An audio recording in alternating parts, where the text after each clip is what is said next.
ഇത് മാസ് മോട്ടോഴ്സിൽ നിന്നാണ്. Honda Grazia വണ്ടി നമുക്ക് സെൽഫിൻ്റെ കംപ്ലയിൻ്റ് ആയിട്ട് വന്നതാണ് കേട്ടോ. അപ്പോൾ നിലവിൽ അതിനകത്ത് പറഞ്ഞിരിക്കുന്ന കംപ്ലയിൻറ്റ് സ്റ്റാർട്ടിങ് കംപ്ലയിൻറ്റ് പറഞ്ഞാൽ സ്റ്റാർട്ടിങ് കംപ്ലയിൻറ്റും വണ്ടി തള്ളണ സമയത്ത് ഒരു ടൈറ്റ് പറയാനുണ്ട്. സ്റ്റാർട്ടിങ് കംപ്ലയിൻറ്റിൻ്റെ മെയിൻ കാരണം എന്ന് വെച്ചാൽ സെൽഫിൻ്റെ കംപ്ലയിൻ്റ് ആണ്. അപ്പോൾ നമ്മളത് നോക്കി ചെക്ക് ചെയ്യുന്ന സമയത്ത് സെൽഫ് മോട്ടറിൻ്റെ കംപ്ലയിൻ്റ് ആണ് കേട്ടോ. നിലവിൽ നമുക്ക് ഗ്രാസിയയുടെ ഈ മോഡൽ മറ്റേ സാധാ ആക്ടിവിക്കൊക്കെ വന്നേക്കാളും മോട്ടർ ചെറിയ വ്യത്യാസമുണ്ട്. അപ്പോൾ അതുകൊണ്ട് തന്നെ ചിലത് കാർബൺ പോയേക്കാണ് കംപ്ലയിൻറ്റ്. അപ്പോൾ അത് മാറ്റിയിട്ട് കഴിഞ്ഞാൽ സെൽഫ് വർക്കിംഗ് ആക്കും. പക്ഷേ ചില കേസിൽ ഇത് കാർബൺ മാറ്റിയാലും ചിലത് ക്ലിയറായി കിട്ടാറില്ല. എന്നാലും നമുക്കിതൊന്ന് ട്രൈ ചെയ്ത് നോക്കാം, കറക്റ്റായിട്ടൊന്ന് സെറ്റ് ചെയ്ത് നോക്കാം കേട്ടോ. കാരണം ഇതിന് ഗ്രാസിയയ്ക്ക് അങ്ങനത്തെ ഒരു പ്രോബ്ലം ഉണ്ട്. കംപ്ലയിൻറ്റ് ഇതിപ്പോൾ കാർബൺ തീർന്നാൽ പോലും സെൽഫ് മോട്ടർ മാറ്റേണ്ട ഒരു സിറ്റുവേഷൻ. അതല്ലെങ്കിൽ ഈ പറഞ്ഞ രീതിയുടെ നമുക്കത് ക്ലിയറായിട്ട് കിട്ടാറില്ല.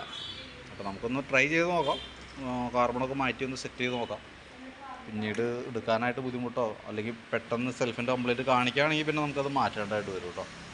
പിന്നെ തള്ളണ സമയത്ത് ടൈറ്റ് പറയുന്നുണ്ട്. അത് നമ്മൾ അതിൻ്റെ ബ്രേക്കിൻ്റെ കേസൊക്കെ ചെക്ക് ചെയ്തിരുന്നു. നിലവിൽ വീല് കറങ്ങുന്നതിനോ പ്രോബ്ലം ഒന്നുമില്ല. ഞാൻ അതിന് ശേഷം വർക്ക് കംപ്ലീറ്റ് ചെയ്തതിന് ശേഷം ഒന്നുകൂടി ഒന്ന് നോക്കാം.